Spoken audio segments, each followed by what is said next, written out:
হাজার বছর ধরে আমি পথ হাঁটিতেছি পৃথিবীর পথে।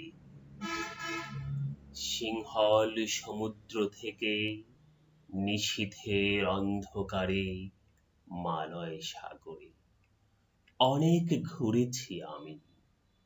বিম্বিসার অশোকের ধূসর জগতে সেখানে ছিলাম আমি। আরো দূর অন্ধকারে বিদর্ভ নগরে আমি ক্লান্ত,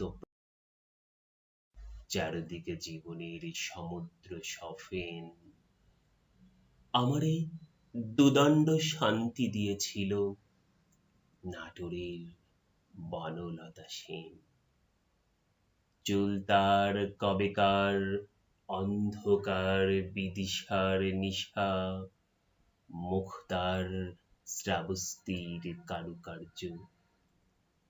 অতি দূর সমুদ্রের পর হাল ভেঙে যে নাবিক হারায়েছে দিশা, সবুজ ঘাসের দেশ যখন সে চোখে দেখে দারুচিনি দ্বীপের ভেতর, তেমনি দেখেছি তারে অন্ধ।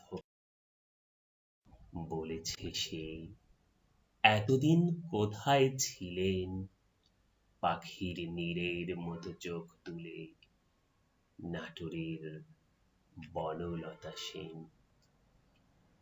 সমস্ত দিনের শেষে শিশিরের শব্দের মতন সন্ধ্যা আসে, ডানার রৌদ্রের গন্ধ মুছে ফেলে চিল। পৃথিবীর সব রং নিভে গেলে পাণ্ডুলিপি করে আয়োজন। তখন গল্পের তরে জোনাকির রঙে সব পাখি ঘরে আসে, ফুরায় সব নদী, ফুরায় এ জীবনের সব লেনদেন।